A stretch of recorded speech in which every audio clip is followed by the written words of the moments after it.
Donc, je vais donner le titre parce que je lui ai demandé, en plus, quand je lui ai dit, Seigneur, je veux, d'accord, prêcher ta parole, je veux annoncer ton message, mais Seigneur, donne-moi un titre, parce que je lisais et j'ai plusieurs pensées impactantes à donner, incisives que je dois communiquer. Et là, si vous voulez, j'écris à Dieu, j'ai dit, donne-moi le titre, si tu veux, s'il te plaît, concernant la prédication. Et d'un seul coup, en lisant un verset, poum, le titre est donné. Le don, c'est principalement ce mot-là, le don, et ensuite du Saint-Esprit. Et vous allez voir une expérience qui m'a été rappelée ces derniers temps, quand j'étudie donc, je dirais, ce don, et donc le don du Saint-Esprit, une expérience particulière dans les Écritures qui bouscule certaines, je dirais, a priori et systèmes dans lesquels nous nous trouvons. Et je vais donc vous lire ce passage qui se trouve dans Actes 8, du chapitre 8, pardon, du verset 4 au verset 25. C'est Pierre et surtout Philippe, et il va y avoir aussi l'intervention de Jean, et il va y avoir aussi l'intervention de Simon. Donc, verset 4, ceux donc qui avaient été dispersés allèrent de lieu en lieu, annonçant la bonne nouvelle de la parole. Or, Philippe étant descendu dans la ville de Samarie, leur prêchait le Christ. Et les foules, d'un commun accord, étaient attentives à ce que Philippe disait en apprenant et en voyant les miracles qu'il faisait. Car des esprits impurs sortaient de plusieurs qui en étaient possédés, en jetant de grands cris, et beaucoup de paralytiques et de boiteux furent guéris. Il y eut une grande joie dans cette ville-là. Or, il y avait auparavant dans la ville un homme nommé Simon, qui exerçait la magie et remplissait d'étonnement le peuple de la Samarie. Se disant être un grand personnage, tous, depuis le plus petit jusqu'au plus grand, s'attachaient à lui, disant « Celui-ci est la puissance de Dieu, celle qui est appelée la grande. » Or, ils s'attachaient à lui parce que depuis assez longtemps, il les avait étonnés par ses actes de magie. Mais quand ils eurent cru Philippe qui leur annonçait la bonne nouvelle concernant le royaume de Dieu et le nom de Jésus-Christ, hommes et femmes se faisaient baptiser.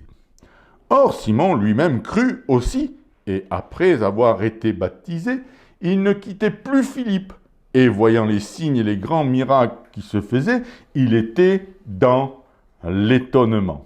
Cependant, les apôtres qui étaient à Jérusalem, ayant appris que la Samarie avait reçu la parole de Dieu, leur envoyèrent Pierre et Jean, qui, étant arrivés, prièrent pour eux, afin qu'ils reçussent le Saint-Esprit, l'Esprit Saint, car il n'était pas encore descendu sur aucun d'eux, mais ils avaient été seulement baptisés au nom du Seigneur Jésus. Alors, il leur imposait les mains et ils recevaient l'Esprit Saint. Or, Simon, voyant que l'Esprit était donné par imposition des mains des apôtres, leur offrit de l'argent, disant « Donnez-moi aussi ce pouvoir, afin que celui à qui j'imposerai les mains reçoive l'Esprit Saint. » Mais Pierre lui dit « Que ton argent périsse avec toi, puisque tu as cru que le don de Dieu s'acquérait avec de l'argent. Tu n'as ni part ni lot en cette affaire, car ton cœur n'est pas droit devant Dieu. Repens-toi donc de ta méchanceté et prie le Seigneur, afin que, s'il est possible, la pensée de ton cœur te soit pardonnée.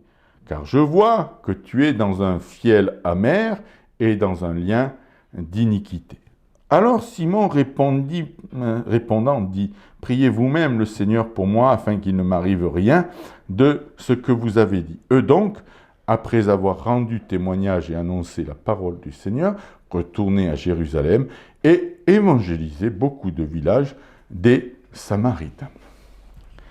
Donc là, on a un texte qui est surprenant, enfin pour moi qui m'a bousculé, je vous le dis, hein, il y a des années de cela, mais il me bouscule encore quand je le relis, parce qu'il y a des principes sur lesquels on est formé, et on a des enseignements, qui là, d'un seul coup, volent en éclats. Je vous le dis, c'est très très clair, pour moi, ça a été, ah ouais, d'accord, ok. Donc, je ne vais pas vous développer le « ah ouais, d'accord », on n'est pas là pour ça, mais sachez que, poum, c'est quelque chose d'intéressant. Alors, déjà, on est dans un contexte de persécution.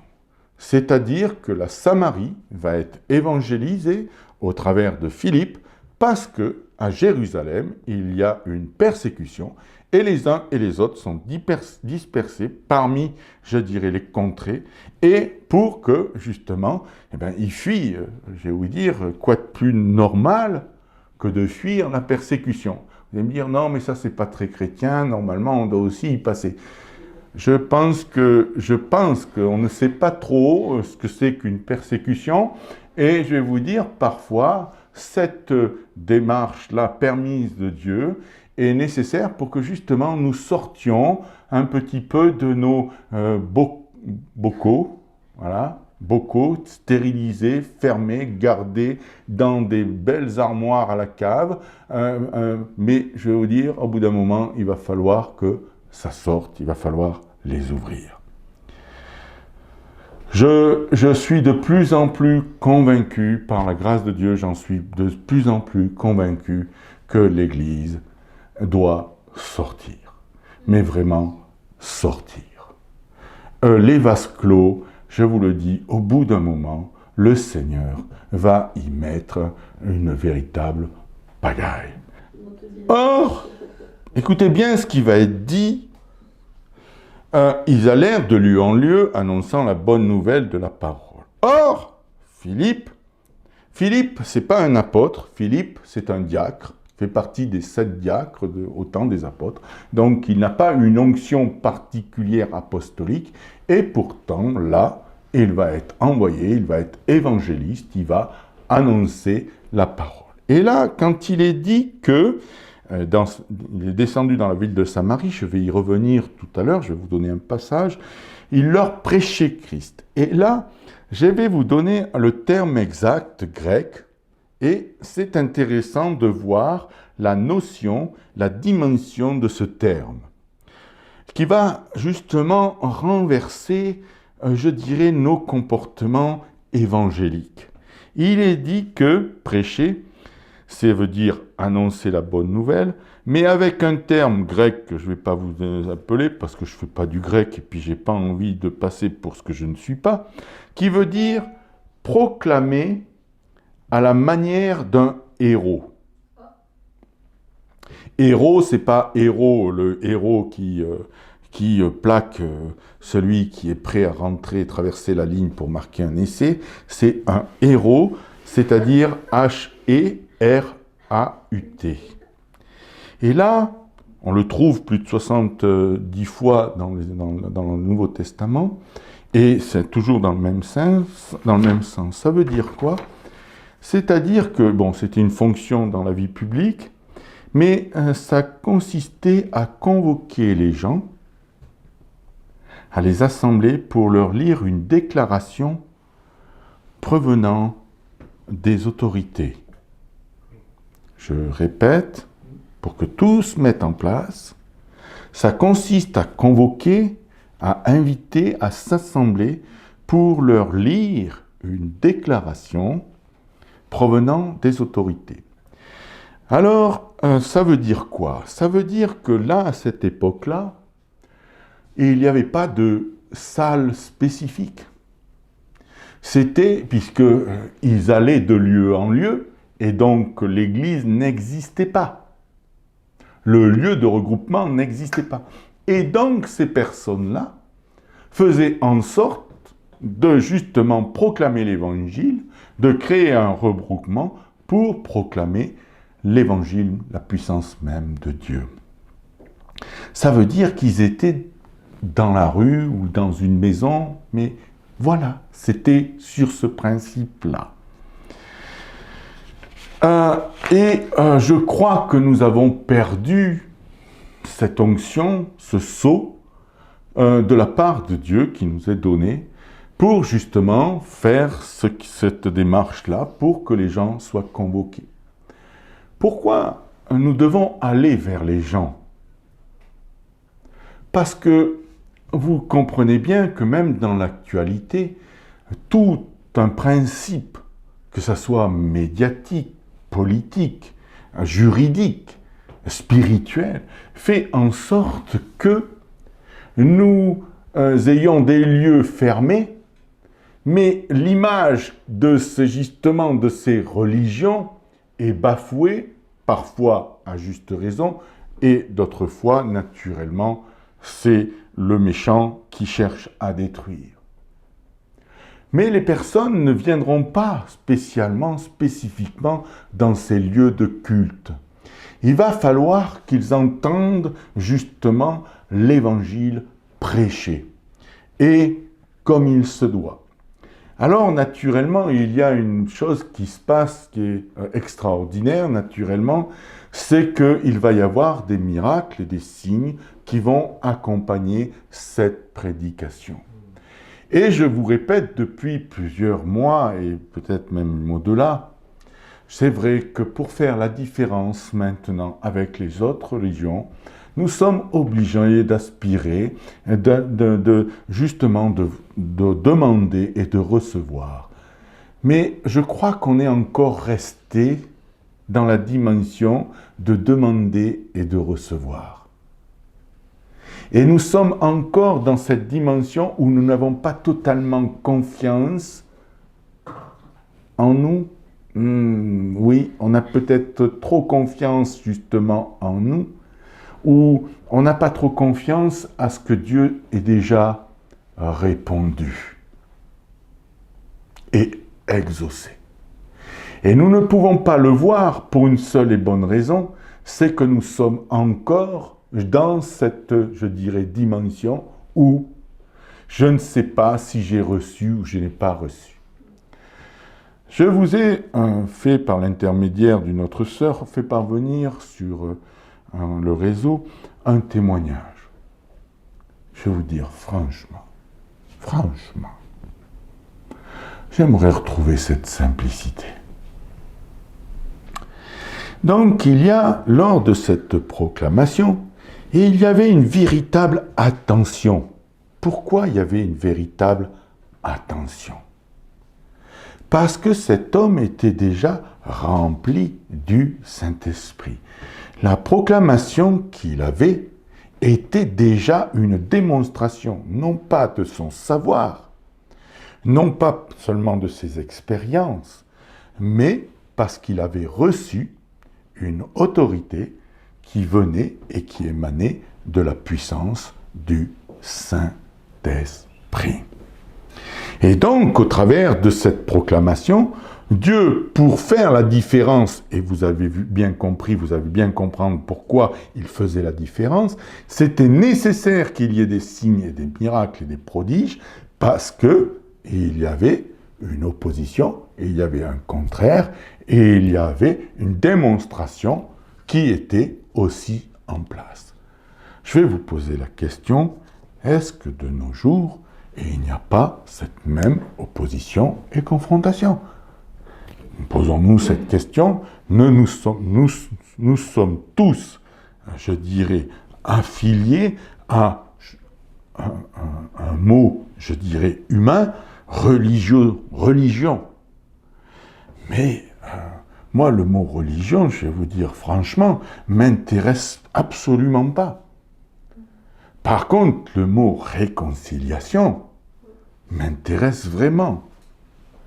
Mais je vais aller plus loin. Donc, lors de cette proclamation, sous la puissance du Saint-Esprit. Je vais y reviendre, ne vous inquiétez pas. Et il y avait une véritable attention, et les âmes appliquaient leurs pensées, c'est-à-dire que d'un seul coup, le système de réflexion, le système de méditation, le système de pensée, le système de désir va changer de pôle. C'est-à-dire, pas de pôle, pas l'apôtre, va changer de direction. C'est mieux que ça. Et à partir de ce moment-là, il y a une attention particulière parce qu'ils entendaient, je dis bien, entendaient, et aussi voyez.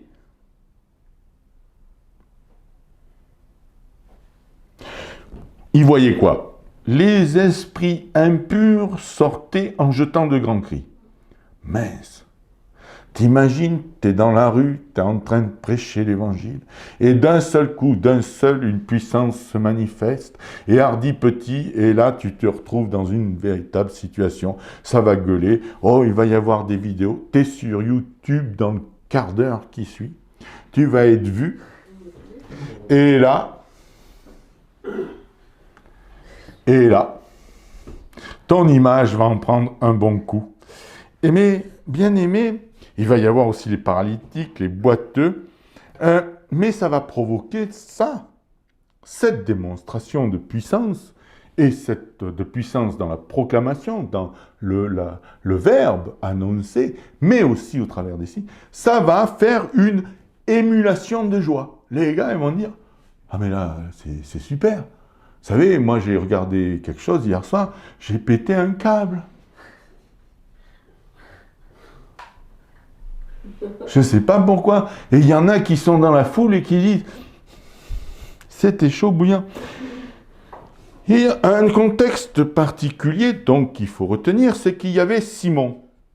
Et Simon, c'était un magicien. Et ce n'était pas le magicien, si vous voulez, qui vous fait une entourloupe non, c'était un véritable magicien. C'est-à-dire que le gars, art occulte, prédiction de l'avenir, évocation des morts, guérison, exorcisme, vous entendez bien? Exorcisme, guérison, évocation des morts, prédication de l'avenir, art occulte. Je reprends? Art occulte, prédication de l'avenir, évocation des morts, guérison, exorcisme. Ce gars-là, pourquoi je me répète avec un certain humour, ce gars-là avait toute l'attention du peuple, de la foule. À cause de cela, toute la foule avait le regard tourné vers Simon et il y avait, naturellement, c'est normal, son influence, c'était dû à quoi? On est tous, je dirais, avides, cupides d'expérience du surnaturel. Vous croyez quoi? Que ça a changé de nos jours? Regardez l'hypnose pratiquée dans les rues. Regardez les actes qui sont faits dans les rues. Je peux vous assurer, ça attire du monde. Regardez, vous savez qu'il y a un métier qui gagne énormément d'argent, même s'ils ne le sont pas, c'est la voyance. Et le reste. Mais bien aimé, vous savez qu'il y a des réseaux complets qui gagnent des sommes pharaoniques rien qu'avec cela. Vous savez qu'il y a des personnes qui vont aussi consulter différents guérisseurs, marabouts, pour jeter des sorts, pour pouvoir être exorcisés et le reste. Et vous en avez beaucoup plus que vous ne pensez. Et donc, évocation des morts, naturellement, je ne vous en parle pas parce qu'il y a même des religions où on invoque, soi-disant, les saints. Mais, bien aimé, donc, cet homme-là joue un rôle important dans son contemporain. Il se croit pour ce qu'il n'est pas, mais bon, peu importe. Mais bon, il y a quand même l'art de la magie qui s'exerce. Et donc, le peuple qui le suit, c'est quand même pas inintéressant. Donc, il a une certaine renommée. Mais là, le peuple s'attache à cela parce qu'elle n'a pas d'autre message. Vous entendez bien? Elle s'attache, elle est cupide, elle a le souhait, elle a le désir, parce qu'elle n'a pas l'autre message. La Samarie n'avait pas encore reçu l'évangile.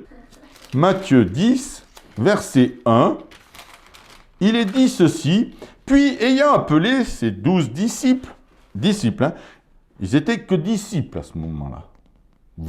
J'affirme, ils n'étaient que disciples. Il leur donna le pouvoir de chasser les esprits impurs et de guérir toute maladie et toute infirmité. Voici les noms des 12 apôtres. Le premier, Simon appelé Pierre, André son frère, Jacques fils de Zébédée, Jean son frère, Philippe et Barthélemy, Thomas et Matthieu le publicain, Jacques fils d'Alphée, Thaddée,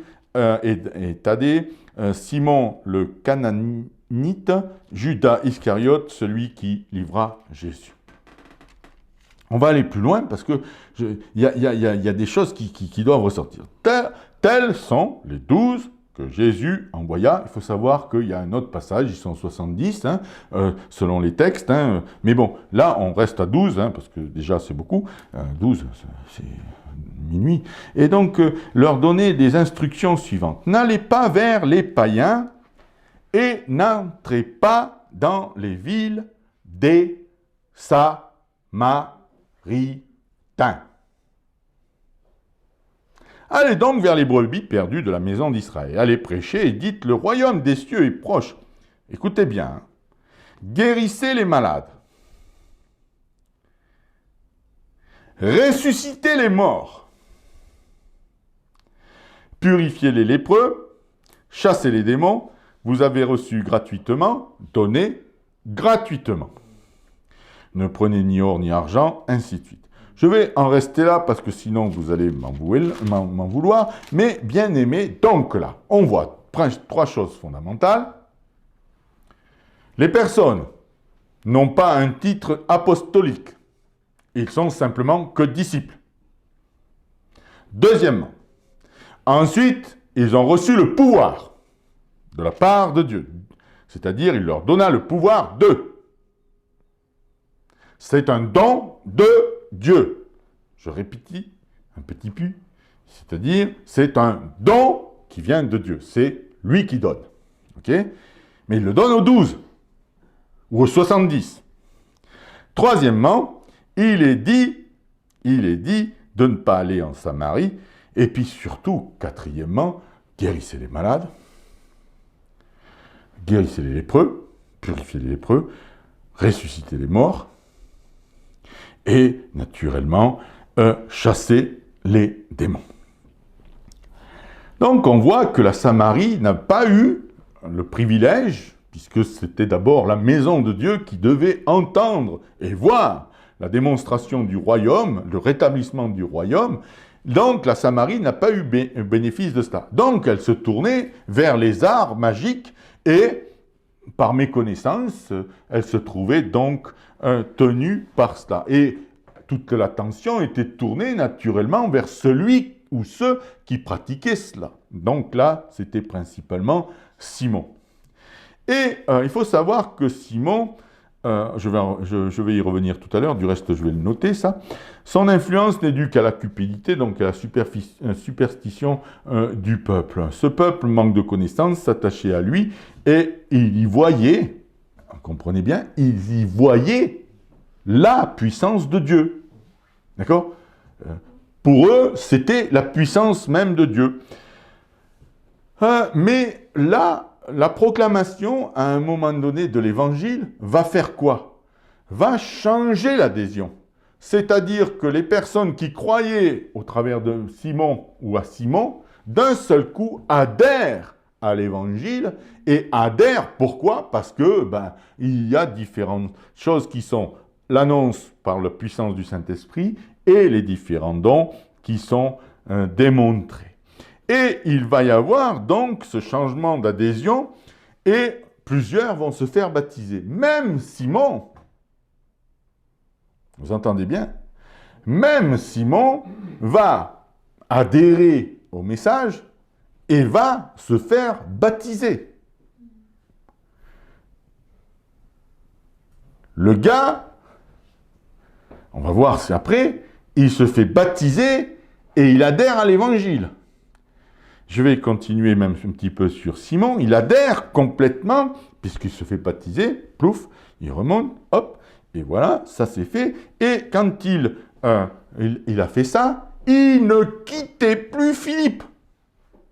Le mec, pardon, le gars, il suivait Philippe, c'est-à-dire qu'il ne lâchait plus. Il voyait Philippe, il était espandé, il cherchait, il voulait, voilà, il adhérait complètement. Je ne sais s'il pratiquait encore ce bins, patin couffin en parallèle, mais là, il est dit qu'il ne quittait plus Philippe. Et parce que, naturellement, il y avait le surnaturel, il y avait les signes et les grands miracles qui le subjuguaient. C'était quelqu'un qui, ah ouais, quand même. Alors que lui-même faisait des choses qui sortaient, je dirais, du rationnel. Et là, il va y avoir un tournant. Encore un autre tournant. Quelque chose qui va se passer. Et qui va bousculer un petit peu je dirais, nos limitations. Et alors, il y a donc, on reprend, persécution, la Samarie évangélisée au travers d'un diacre, qui est devenu évangéliste d'un seul coup, donc ascension, progression, je dirais, du don de Dieu et de l'appel de Dieu. Il va y avoir de véritables conversions, parce que adhérer et se faire baptiser, je suis désolé, c'est une conversion.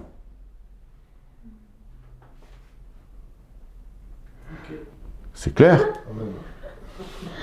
Oui, non, mais je plaisante pas, moi. Vous savez que là, j'ai... donc, et là, d'un seul coup, il y a les miracles, il y a les prodiges, donc ils ont bénéficié de la délivrance, ils ont bénéficié de la guérison, ils ont bénéficié de miracles, de prodiges, parce qu'un prodige, ça peut être, par exemple, je dirais, tu n'as plus de bras, et puis d'un seul coup, il repousse. Et ceux qui n'ont plus de dents, là, qui c'est qui n'a pas, à qui il manque des dents? Moi, il m'en manque. Moi, je vais vous dire, ça peut repousser. Dieu est un Dieu de miracles, de prodiges. D'accord? Voilà, et donc c'est exactement pareil pour tout un tas de choses que nous pouvons avoir subies, même au niveau de la chirurgie, que ceux qui peuvent entendre et qui n'entendent pas pourtant peuvent l'entendre. Mais donc voilà, je continue, prodige. Et là, il va y avoir un tournant, ils ont bénéficié de tout cela. Tu te dis, tout va bien, c'est bon. Eh ben non, c'est pas bon. Alors Pierre, Jean, mandatés par l'église de Jérusalem, par ceux qui sont à Jérusalem, vont en Samarie. Et la première chose, on reprend les textes, je ne sais pas, mais c'est la première chose. Alors, cependant, je vais reprendre verset 14 du chapitre 8 des Actes, cependant les apôtres qui étaient à Jérusalem, ayant appris que la Samarie avait reçu la parole de Dieu, leur envoyèrent Pierre et Jean, qui étant arrivés, prièrent pour eux, pour qu'ils pour qu'ils reçussent l'Esprit Saint. Mince alors. Mais qui c'est qui a convaincu pour que justement ils adhèrent à la parole, au Christ? Qui c'est qui a poussé pour que justement ils soient baptisés? Vous allez me dire, mais c'est l'Esprit Saint, on est bien d'accord. Mais donc, et comment se fait-il qu'ils ont reçu de la part du Saint-Esprit, des dons du Saint-Esprit, la guérison, la délivrance? Je te dis, c'est bien le Saint-Esprit. Je tiens à préciser un fondement sérieux, selon ces écrits. Tu peux accepter Jésus, tu peux vivre des miracles, un miracle pour ta vie, et en voir pour d'autres.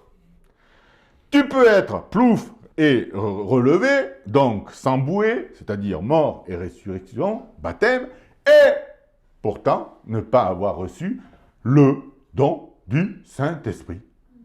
Purée de chocolat. Heureusement, ils sont cool avec moi, ils n'ont pas pris des pierres, ils ne sont pas en train de me lapider. Gloire à Dieu. Ils n'étaient pas encore. Alors il leur imposait les mains et ils recevaient l'Esprit Saint. C'est vraiment sous l'imposition des mains qu'ils ont reçu. Donc, dans ce cas-là, l'imposition des mains fait que nous recevions, là, ils ont reçu la puissance du Saint-Esprit. Alors que quand Pierre a été chez Corneille, il annonce l'évangile, poum, le Saint-Esprit est tombé. Comme ça, sans imposition des mains. Et il y a moult exemples qui diffèrent selon les circonstances, et tout ça, ça appartient à l'Éternel, notre Dieu, et à son Fils. Amen, amen, amen. Et donc là, imposition des mains, tac, ils reçoivent. Alors, quelle est la différence entre l'esprit qui a poussé et qui a fait en sorte qu'ils adhèrent au message, au travers d'un prédicateur rempli du Saint-Esprit et qui manifeste les dons? Comment se fait-il qu'ils adhèrent et qu'ils soient à profit donc de cette démonstration de puissance et qu'ils se fassent baptiser? Et comment se fait-il donc que maintenant, il fallait qu'ils reçoivent, et quelle donc la différence entre cette puissance qui va tomber sur eux et cette adhésion qui les a conduits précédemment à tout ce que je viens de vous décrire? C'est bien l'Esprit qui a trouvé, qui a travaillé, qui a œuvré. Mais là, il y a un don qui va être donné, le don donc du Saint-Esprit. C'est quelque chose qui est donné. Hein, on voit bien au travers des textes que Simon, pas Pierre, mais Simon, le magicien, a voulu l'acheter. Et là, il s'est trouvé devant Pierre, qui, naturellement, Pierre, a gardé un certain caractère. Pierre, lui, il rigole pas. Il a un caractère bien trempé. Et dans l'Église, il en faut un tout petit peu. Et donc là, l'autre, il lui dit, moi je veux le truc là, ce don. Il n'a pas compris que c'était un don, que ça venait gratuitement de la part de Dieu. Vous savez que ce don, il a été acquis à grand prix.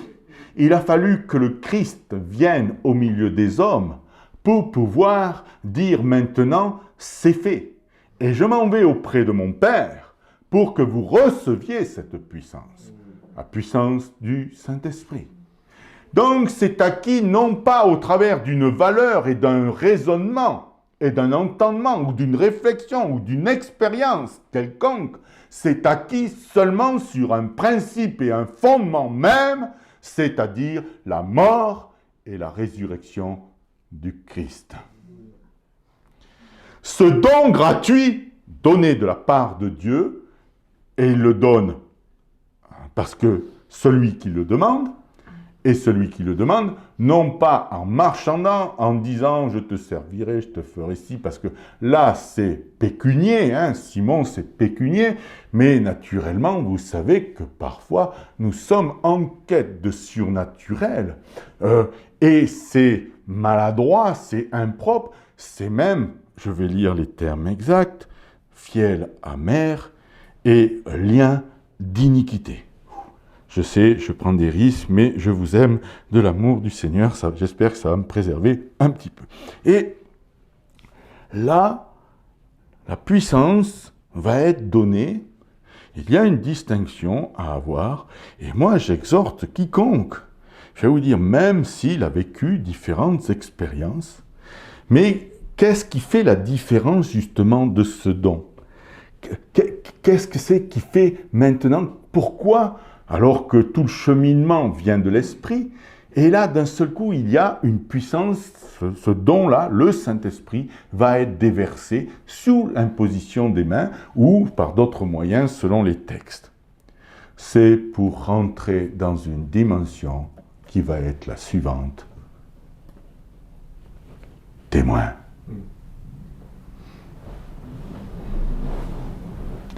Pour que maintenant, tout ce que nous avons pu vivre et qui fait barrage et obstacle à la proclamation de l'Évangile. Par exemple, une personne qui fait de la négoce, comme moi j'ai été dans la négoce. Vous savez que cette pratique-là peut tourner et être utile pour la proclamation de l'Évangile. Et ça, c'est pas bon du tout, du tout, du tout. Nous ne sommes pas en train de négocier. Nous sommes en train, et nous devons annoncer. Et annoncer avec une puissance, avec une autorité, qui ne vient pas de nos capacités, de notre savoir, mais qui vient d'en haut. Nous voulons annoncer l'Évangile. Regardez Paul qui, à un moment donné, annonce l'Évangile. Il rentre dans une ville où il y avait des dieux, des statues partout. Et puis, il y en a une, il n'y avait rien dessus. Il y avait un truc, et il y avait marqué le dieu de... Je ne sais plus lequel, c'était le dieu, de dieu nickel, quoi. Et là, quand il commence à prêcher, il prend et se sert de la circonstance pour annoncer. Et naturellement, il va y avoir, je dirais, un courant de l'esprit, un réveil dans l'esprit qui va se faire. Pour d'autres endroits, ça va différer. Et c'est pour ça que quand Jésus nous dit « Ne vous inquiétez pas de ce que vous allez dire », la puissance, l'Esprit Saint qui sera sur toi, lui le sait. Le problème que nous avons, et il est sérieux, et je remets pas en cause quoi que ce soit, je dis, et puis après chacun fait son tri. Nous voulons annoncer l'Évangile et nous trouvons des moyens pour pouvoir annoncer l'Évangile. Ça marche, ponctuellement, ou ça dure, peu importe. Moi, je crois que cette puissance que nous avons, pour ceux qui l'ont reçue, va nous permettre de vivre, non pas une démonstration de ce que nous avons acquis, expérience, méditation, même cours et manière de faire, ainsi de suite, système, mais nous allons découvrir justement cette puissance qui sait tout du passé, du présent et de l'avenir. Et nous allons voir qu'elle est en mesure de s'exprimer au travers de circonstances et elle va varier dans son expression parce que justement, ça va être réellement approprié. Nous avons besoin constamment d'être rassurés pour pouvoir justement savoir comment on doit faire, ainsi de suite. Quand vous regardez les Écritures, les miracles que Jésus fait pour certains aveugles diffèrent. Quand vous regardez comment certains démons sont tensés, vous voyez que ça diffère. Et comment ils se manifestent. Quand vous regardez certains miracles et prodiges, vous êtes obligé de constater la différence. Et ça, c'est justement, ça appartient à Dieu. Dieu cherche quelqu'un pour exprimer au travers, justement, de son adhésion, de sa foi. Et là, Dieu veut agir et Dieu veut parler. Quand on dit que de prêcher l'évangile, moi je peux vous réciter, si vous voulez, c'est simple. Je prends des dictionnaires bibliques, j'approfondis tous les courants de pensée, même philosophiques, et je peux vous sortir, je vous garantis, parce que je sais faire, une introduction en passant par le titre, un développement et une conclusion. J'ai aucun problème là-dessus. Maintenant, de pouvoir passer le temps nécessaire pour pouvoir recevoir, là, c'est différent. Et c'est un don, et il n'y a aucun grade à en tirer. Et Pierre a eu le zèle, je vais vous dire, Pierre, il était là-haut, il eut faim, et là, d'un seul coup, je ne sais pas, je ne sais plus comment il s'appelle, toile de cinéma qui se présente, et poum, mange. Ah non, il ne mange pas. Il n'a pas mangé. Mais Dieu lui dit maintenant ce que je considère pur, ne considère pas impur. Et puis il reçoit, il y a des hommes qui t'attendent Et tu vas aller les rejoindre. Et le caractère bien trempé de Pierre va faire la différence dans son obéissance, et il va y avoir le salut qui est ouvert aux nations. Il n'a pas pris Jean, il n'a pas pris Jacques, qui était pourtant sur la montagne de la transfiguration. Il a pris Pierre. Il n'a pas pris Jean et Jacques, qui étaient dans d'autres circonstances pour certaines résurrections. Il a pris Pierre. Et là, Pierre et Jean, quand ils arrivent en Samarie, ils voient qu'il y a un réveil au travers de Philippe. Il n'y a rien à dire, mais il manque quelque chose. Et il dit, eh bien, maintenant, il faut que vous le receviez. Bon, d'accord. Et moi, je vous dis franchement, c'est fabuleux l'histoire. Hein. Il faut le Saint-Esprit? Ok, position de ah ouais, d'accord, ok. Mais cet baptême du Saint-Esprit va leur permettre de dépasser leur capacité d'adhésion. Il va y avoir une puissance qui va se manifester, qui va être justement pour être porter le message. Beaucoup veulent la puissance du parler en langue et de l'interprétation. Alors, quels sont les différents dons? Vous avez le parler en langue, les interprétations, et il y a le discernement des esprits, il y a la parole de sagesse, il y a la parole de connaissance, et il y a la parole prophétique, et il y a le don de foi, et de guérison, et il y en a un autre que j'oublie, je ne sais plus lequel, mais comment? Prodige et miracle, merci. Et donc, et il y en a d'autres naturellement, mais voilà. Et ça, c'est un don qui vient d'en haut. Et puis, vous avez aussi 5 ministères qui sont là, qui sont représentatifs et du royaume, c'est-à-dire avec des influences bien distinctes. Il va y avoir le ministère apostolique qui implante les églises. Il va y avoir le ministère prophétique qui va donner un sens et direction sur différents points et qui va être fondé naturellement. Vous savez, le ministère prophétique, moi je l'aime beaucoup parce que il faut qu'il soit impérativement appuyé et fondé sur la parole de Dieu. Ça, c'est une chose, une parenthèse. Donc, ceux qui veulent recevoir la puissance et le ministère prophétique, penchez-vous sérieusement, non pas sur les expériences que vous allez vivre, mais sur une connaissance et un approfondissement de la parole de Dieu. C'est indispensable. C'était une parenthèse. Du reste, comme pour pasteur, comme pour docteur, parce que si tu veux être docteur et si tu connais rien de la parole de Dieu, c'est même pas la peine d'essayer d'en parler. Mais bon, évangéliste, c'est pareil. Donc, automatiquement, tu es obligé et tu dois recevoir une onction particulière. Et ça fait partie du don du Saint-Esprit. Et pareil pour les miracles, pour la démonstration du royaume. Alors, quand on nous dit, ben oui, moi j'ai accepté Jésus. D'accord, tu as accepté Jésus. Ok. Tu es capable de parler de Jésus. Ben oui, c'est normal, tu viens de vivre certaines expériences, tu peux en témoigner. Maintenant, où est l'impact?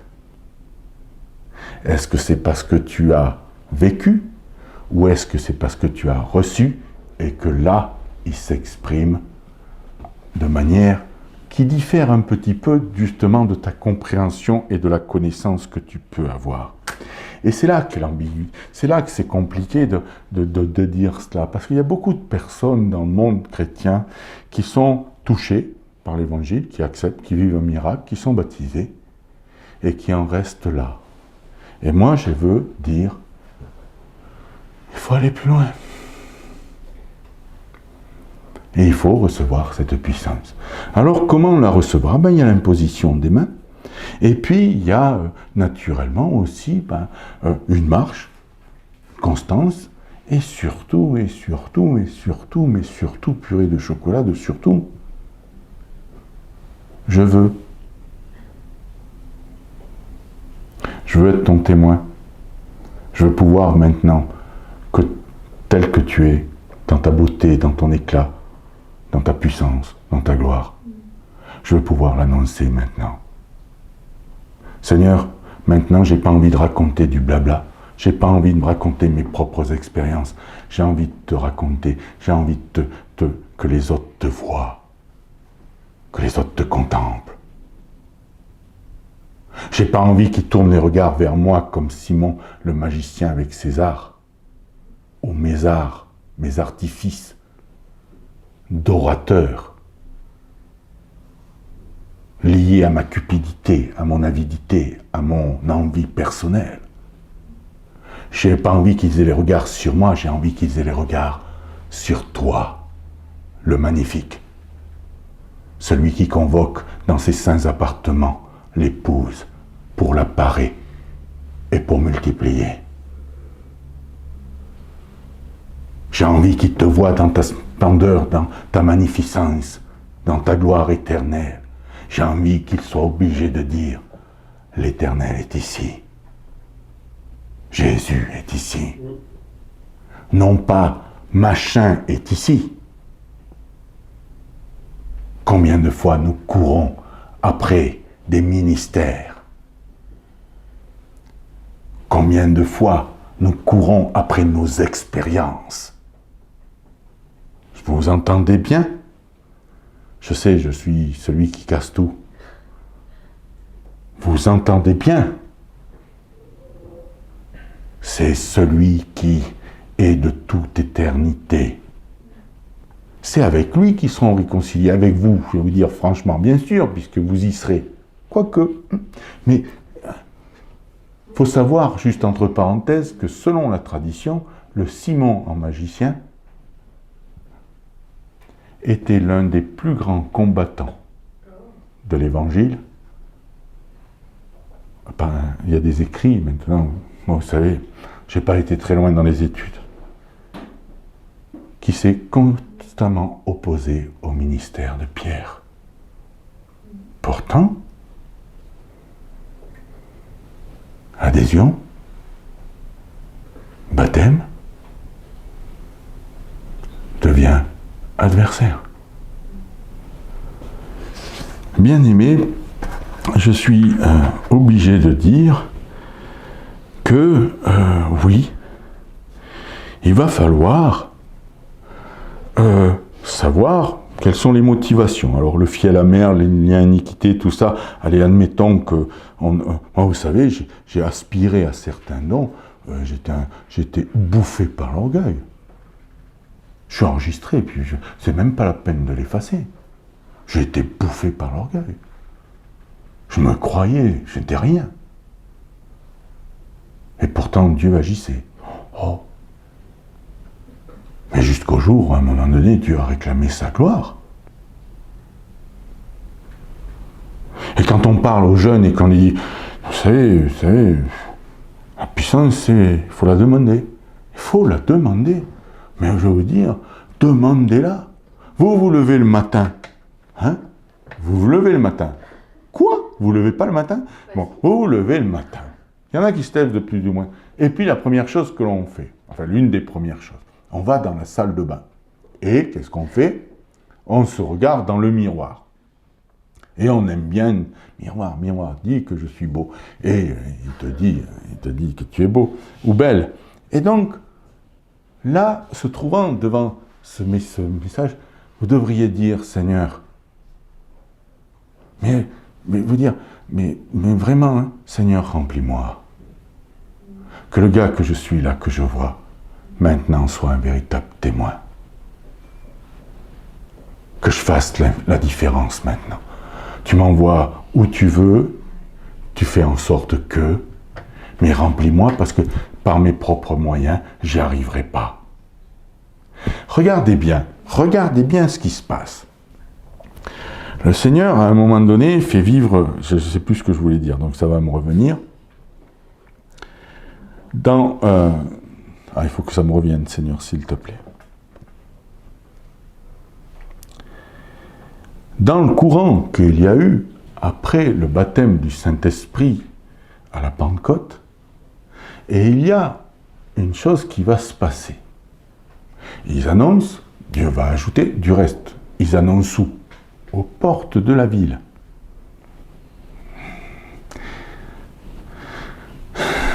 Aux portes de la ville. Vous faites la déduction que vous voulez. Ils annoncent, Dieu ajoute, parce qu'il y a des miracles, des prodiges, la prédication, ainsi de suite. D'un seul coup, d'un seul, persécution.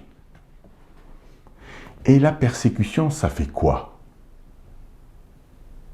Ben, ça enferme, ça bloque, ça annihile. Il y en a même qui sont en prison, d'où la persécution. Ils sortent de prison. Ils sont bastonnés, ils sont usés intérieurement. La force de l'esprit, la puissance de l'esprit qu'ils ont reçue, d'un seul coup, c'est éteinte. Vous entendez bien? Elle s'est éteinte. Et donc, voyant éteinte, et voyant qu'il fallait obéir à la mission que Dieu avait donnée, c'est-à-dire aller parmi toutes les nations, faites des disciples, la parole n'a pas changé, la mission est la même. Mais à cause de la persécution, à cause des expériences, des douleurs que nous peut vivre, des échecs qu'on peut vivre, ça s'éteint, c'est même attristé à cause de nos faiblesses, de nos manquements. Et je vous dis, à partir de ce moment-là, éteint, qu'est-ce qu'ils font? Ils se remettent ensemble, et ils disent, envoie-nous tous les matins. Vous devez, dans ce miroir, demander à Dieu, s'il te plaît, remplis-moi. Remplis-moi, remplis-moi, remplis-moi, remplis-moi. Et vous savez quoi? C'est que Dieu va remplir, remplir, remplir, remplir, parce que Dieu est fidèle. Mais s'il remplit et qu'il te dit, dans certaines circonstances, annonce-moi, ah mais non, non, j'ai pas trop envie, Seigneur, bah, tu comprends, là je vais en prendre une, ça ne va pas le faire. Là, on est dans une période discipline, écoute, on doit apprendre, mais à un moment donné, Dieu va vouloir, je veux m'exprimer, mon garçon, ma fille, mon fils, j'ai envie maintenant de me révéler, j'ai envie de me faire connaître. C'est le salut, leur salut qui est en cours. Toi, tu as reçu, toi. Donc maintenant, je veux que toi, tu sois mon représentant. Je veux que tu sois mon ambassadeur. Je veux que tu sois celui qui ait ce ministère de réconciliation. Donc maintenant, je veux que tu me serves. J'y arrive pas. Eh bien, si tu n'y arrives pas, c'est normal. Demande la puissance du Saint-Esprit. Demande, mais demande-la. Et que ça bouge. C'est-à-dire que c'est pas... Ben, faut que je me calme parce que sinon, ça va... C'est pas 3 blabla et demi, Jésus, tu sais, il t'aime, patati, patata. Pour moi, je sais que Dieu fait tout avec toutes choses, mais il y a quand même d'autres choses qui peuvent se manifester.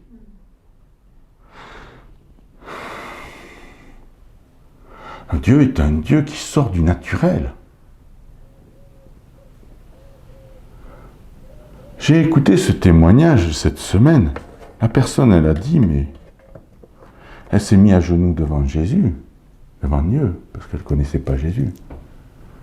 Et elle a dit, moi, je n'ai pas envie d'entendre d'autres langages, d'autres philosophies, d'autres religions. Moi, je veux te voir. Et vous croyez quoi? Moi, si Dieu ne s'était pas manifesté au travers des ministères dont j'ai bénéficié, et si je n'avais pas vu les miracles qui se sont passés dans ma vie, je pense qu'aujourd'hui, je ne serais pas devant vous. Non plus. Il a fallu que la démonstration de puissance, la démonstration du royaume soit faite. Ah, ça n'a pas été tout rose, hein, je vais vous dire franchement, il y a eu des conséquences. Hein. Mais je peux vous assurer que je suis tombé sur des hommes de Dieu qui n'avaient aucune crainte et qui ont manifesté la puissance de Dieu et qui étaient revêtus du Saint-Esprit. Philippe a fait des adhérents, mais il lui manquait cette dimension.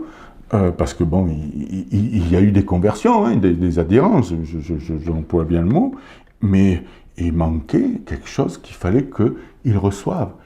Et si l'apôtre Pierre et Jean font cela et voient cela, pourquoi de nos jours on dirait, oh, mais c'est... Mais je vais terminer, c'est sûr, là-dessus, je vous le garantis, les Samaritains ont bénéficié et ont adhéré sous l'influence du Saint-Esprit. Mais il leur fallait une dimension nouvelle, indispensable, pour que justement, en Samarie, ils soient de véritables témoins. Avec une autorité, une démonstration qui ne peut venir que de Dieu. Je répète qu'avec une démonstration du surnaturel qui n'appartient qu'à Dieu. La prédication, l'annonce, l'évangile, l'évangélisation, la prophétie, le reste et les dons divers et variés, ne peut venir que de son esprit de Dieu directement. Ça diffère naturellement avec nos capacités. C'est là qu'il faut faire la différence. Ces hommes-là ont très bien pu aller dans la famille, et du reste, c'est ce qui a fait le boule de neige, dire « Et t'as vu, j'étais paralysé. Et t'as vu, je suis plus paralysé. » Ah ouais, c'est surprenant. Qui c'est qui a fait ça? Ah, c'est Philippe. Allons voir Philippe. Ah, Philippe, ah, l'autre, il arrive, il a qu'un œil. Et il y en a deux. De Cyclope, il est passé. Et, ah, qui c'est qui a fait ça? Mais c'est Philippe, c'est l'évangile. Adhésion. Adhésion, oui. Mais maintenant, témoignage, ok. Maintenant, qu'est-ce qui va permettre à Dieu de se manifester? C'est le don du Saint-Esprit.